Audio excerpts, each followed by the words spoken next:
খেয়াল করে দেখো এর কালার আর টেক্সচারটা কতটা চমৎকার এসেছে, একদম নরম তুলতুলে আর গোল্ডেন ব্রাউন। একটু সস আর চাটনি দিয়ে এক কামড় দিলেই মুখে একদম মিলে যায়। হ্যালো এভরিওয়ান, আসসালামু আলাইকুম, welcome back to my channel Zaki's cooking blog থেকে আরও একটি নতুন রেসিপি দেখার জন্য সবাইকে স্বাগতম। আজকের রেসিপিটা কিন্তু অন্য সব দিনের মতো একদম নয়। সত্যি কথা বলতে কি, এই নাস্তা জীবনে আমি আগে কখনো খাইনি, সত্যি বলছি। আজ প্রথমবার বানিয়ে নিজেই পুরো অবাক হয়ে গেছি। আর বাড়ির সবাই তারা তো এক কামড় খেয়েই একদম ফিদা। তো চলো বন্ধুরা, এই মজাদার নাস্তাটা কিভাবে তৈরি করি দেখে নেওয়া যাক। নাস্তাটা তৈরি করতে নিয়েছি এখানে 3 কাপ পরিমাণের মতো আমি আটা। তো তোমরা চাইলে এটা আরও কমিয়ে বাড়িয়ে নিতে পারো। আর দিয়ে দিয়েছি স্বাদ মতো লবণ, 2 টেবিল চামচের মতো তেল। সবগুলো উপকরণ দিয়ে ভালোভাবে হাত দিয়ে এভাবে ঘষে ঘষে মিক্স করে নিতে হবে, মানে ময়াং করে নিতে হবে। আজ প্রথমবার বানিয়ে কিন্তু আমি এই নাস্তাটা একদম অবাক হয়ে গেছি। একজন করে চেয়ে চেয়ে খেয়ে আর থালা খালি করে ফেললো। এত তুলতুলে, এত সফট আর এত সুস্বাদু হবে এই নাস্তাটা, নিজেও কল্পনা করতে পারবে না। তো দেখো, ময়াং করার পরে কিন্তু আমি এখানে নর্মাল পানি দিয়ে সুন্দর করে একটা ডো তৈরি করে নিব। ডোটা এমনভাবে তৈরি করে নিতে হবে, একদম শক্তও না একদম পাতলাও না। আমরা সাধারণত যেরকম রুটি বেলে থাকি সেরকম করেই বেলে নিতে হবে। অল্প অল্প করে পানি দিয়ে সুন্দর করে আমি একটা ডো মেখে নিলাম। আর কিছু সময় হাতে নিয়ে কিন্তু ডোটা মাখতে হবে ভালোভাবে। আমরা তো প্রতিদিন একই রকম নাস্তা বা পরোটা খেয়ে বেশ বোর হয়ে যায়, তাই না?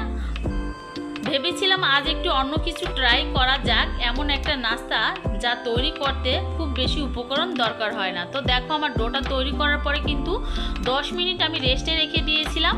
আর এই তো এদিকে দেখো, এগুলো কিন্তু মটর ডাল, এগুলো আমি রাতের বেলায় ভিজিয়ে রেখেছিলাম আর সেদ্ধ করে পানি ঝরিয়ে নিয়েছি। আর এখন ব্লেন্ডারের জারের মধ্যে দিয়ে সুন্দর করে ব্লেন্ড করে নিব। খুব অল্প সময় চট জলদি বানিয়ে ফেলা যায় আর দেখতে মাশাআল্লাহ অসাধারণ লাগে। আর খেতে যে এতটা মজাদার, বানালেই বুঝতে পারবে বন্ধুরা। তো দেখো, আমার কিন্তু ব্লেন্ডারের জারের মধ্যে দিয়ে ডালগুলো ব্লেন্ড করা হয়ে গিয়েছে, একদম ঝরঝরে করে ব্লেন্ড করে নিয়েছি। আর এই পর্যায়ে চলে যাব চুলায়। চুলায় দেখো, শুকনো মরিচ অলরেডি ভেজে নিয়েছি একদম মচমচে করে। আর এগুলো কিন্তু আসল স্বাদ এই শুকনো মরিচ নাস্তাটায় বাড়িয়ে দেবে।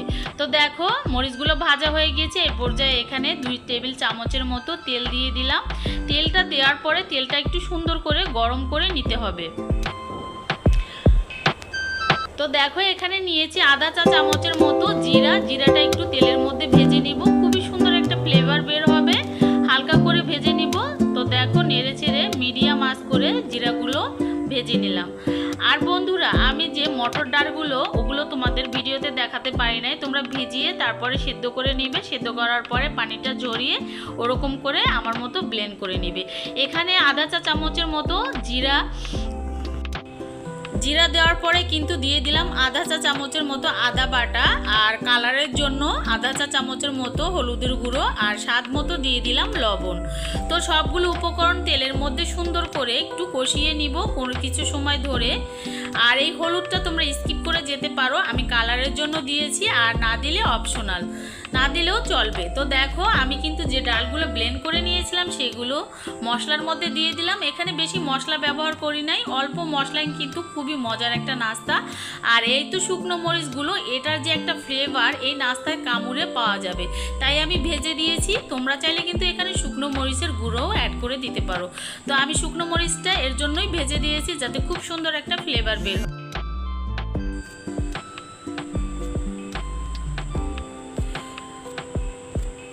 তো দেখো, শুকনো মরিচটা দেওয়ার পরে আরও কিছু সময় ধরে জাল করে সুন্দর করে ডালগুলোকে একদম ঝরঝরে করে নিব।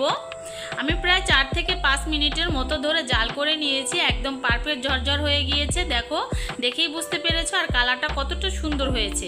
এখন ঠান্ডা করে চলে যাব মূল উপাদানে নাস্তার। তো দেখো, আমি কিন্তু ডোটা 10 মিনিটের মতো রেখে দিয়েছিলাম রেস্টে, আর একদম সফট হয়েছে। আর এখন আমি ছোট ছোট করে লিচি কেটে নিব। তো দেখো, লিচিগুলো কাটা হয়ে গিয়েছে। এখন আমি গোল গোল করে এগুলো বেলে নিব। তো বন্ধুরা ভিডিওটি স্কিপ করলে কিন্তু বুঝতে পারবে না কিভাবে বানালাম। আর এটা কিন্তু তেল ছাড়াই ভাজা হবে, ওরকম তেল দেওয়া হবে না। তো দেখো গোল গোল করে আমি লুচির মতো কিন্তু বেলে নিলাম, একদম পাতলাও না একদম মোটাও না। তো দেখেই বুঝতে পেরেছো কীরকম করে সাইজ করে বেলে নিয়েছি। এখন এই পর্যায়ে যে ডালের পুরগুলো তৈরি করে নিয়েছিলাম সেই পুরগুলো একদম ঠাসা ঠাসা কিন্তু দিয়ে দিব। একদম পুরো নাস্তার মধ্যে একদম ঠাসা ঠাসা পুর ভরা থাকবে। আর এভাবে পেঁচিয়ে নিব। তো হাতের সাহায্যে দেখেই বুঝতে পেরেছো, এখানে বোঝানোর কিছু নাই, দেখলেই বুঝবে। আর তোমরাও অনেক সহজে সুন্দর করে তৈরি করে নিবে। তো দেখো একটা কিন্তু নাস্তা আমার তৈরি হয়ে গিয়েছে। আর এভাবে আলতোভাবে বেলুনের সাহায্যে কিন্তু এভাবে চেপে চেপে নাস্তাটা তৈরি করে নিতে হবে। জোরে দেওয়া যাবে না, জোরে দিলে কিন্তু ফেটে যাবে আর ডালগুলো কিন্তু বের হয়ে যাবে। তাই সাবধানতাভাবে কিন্তু এটা বেলে নিতে হবে আস্তে আস্তে চেপে চেপে। তো দেখো একটা নাস্তা তৈরি হয়ে গিয়েছে, পরবর্তীতে আরও একটা নাস্তা তৈরি করে নিলাম। আর ভিডিওটি স্কিপ করো না, স্কিপ করলে কিন্তু কিভাবে আমি ভাজলাম এত মজাদার নাস্তা তেল ছাড়া। তো দেখো এক এক করে কিন্তু প্রতিটা নাস্তা তৈরি করে নিব। আর এই নাস্তাটা বানাতে কোনো রকম ঝামেলা নাই, অল্প সময় কিন্তু এই নাস্তা তৈরি করে পরিবারের সবাইকে কিন্তু একদম খুশি করে দিতে পারবে। আর সবাই কিন্তু অনায়াসে এই নাস্তাগুলো পছন্দ করবে, ছোট বড় সকলেই পছন্দ করবে। সকালের নাস্তা বলো, বিকেলের নাস্তা বলো কিংবা বাচ্চাদের টিফিনে একদম পারফেক্ট। তো দেখো এভাবে পেঁচিয়ে পেঁচিয়ে কিন্তু আমি নাস্তাটা তৈরি করে নিয়েছি। আর পুরটা কিন্তু একদম ভিতরে ঢুকে গিয়েছে, একটু পুরো বের হবে না। এভাবে হাতের কৌশলের মাধ্যমে কিন্তু এই নাস্তাটা তৈরি করে নিতে হবে। তারপর একটু হাত দিয়ে চেপে চেপে বেলুনের সাহায্যে এরকম চেপে চেপে আলতো করে বেলে নিতে হবে। জোরে ঠাসা দেওয়া যাবে না, আবারও বলতেছি, যদি জোরে ঠাসা মারো তাহলে কিন্তু পুরগুলো বের হয়ে যাওয়ার ভয় থাকবে। তো দেখো এক এক করে প্রতিটা নাস্তা অল্প সময় তৈরি করে নিয়েছি। আর এরকম ঠাসা ঠাসা পুর ভরা নাস্তা কার না পছন্দ হয় বলো।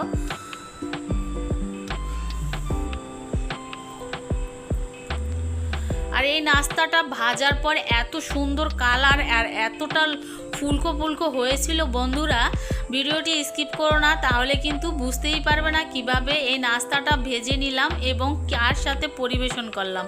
তো দেখো এক এক করে প্রতিটা নাস্তা আমি তৈরি করে নিয়েছি।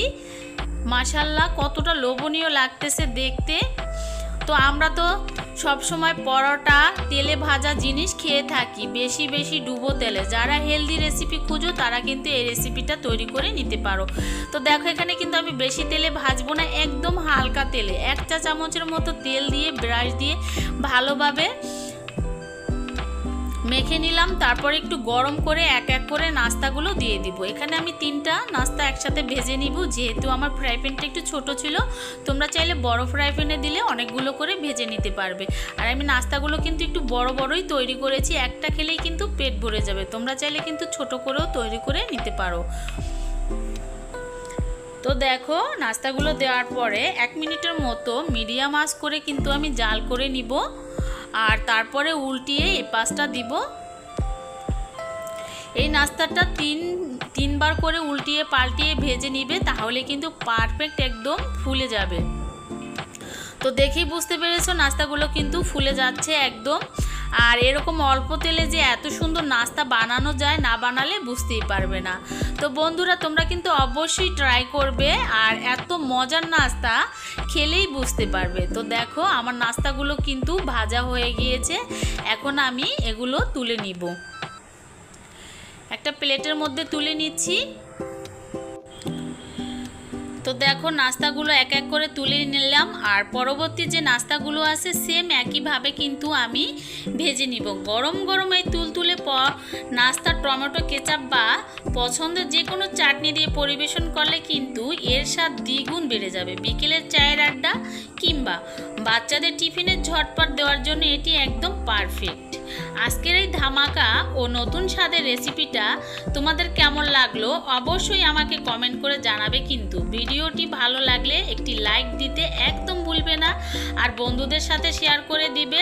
আর এমন অসাধারণ সব রেসিপি আর দেখতে হলে আমার চ্যানেলটি সাবস্ক্রাইব করে বেল আইকনটি প্রেস করে সাথে থাকো। আজ কিন্তু একদম মজাদার একটা নাস্তার রেসিপি তোমাদের সাথে শেয়ার করলাম। তো চলো একটু পরিবেশন করি কতটা লোভনীয় হয়েছে। এই তো একদম নরম সফট তুলতুলে নাস্তা, দেখেই বুঝতে পেরেছো। আর একটা ভেঙে দেখাচ্ছি, দেখো কতটা লোভনীয়। আর ভিতরে কিন্তু একদম পুরে ঠাসা, কামড় দিলেই মনে হবে যে অমৃত খাচ্ছ। সকালে কিংবা বিকেলের নাস্তায় একদম পারফেক্ট একটা রেসিপি। তো তোমরা যারা এখন এরকম নাস্তা খাও নাই অবশ্যই বাসায় ট্রাই করবে এবং পরিবারের সাথে শেয়ার করো। একদম মজাদার একটা নাস্তা, কাঁচা মরিচের সাথে কিন্তু আমি এই নাস্তাটা খাচ্ছিলাম আর পেঁয়াজের সাথে। তো রেসিপিটা কেমন লাগলো অবশ্যই জানাও। আজ এই পর্যন্তই, আল্লাহ হাফেজ, আসসালামু।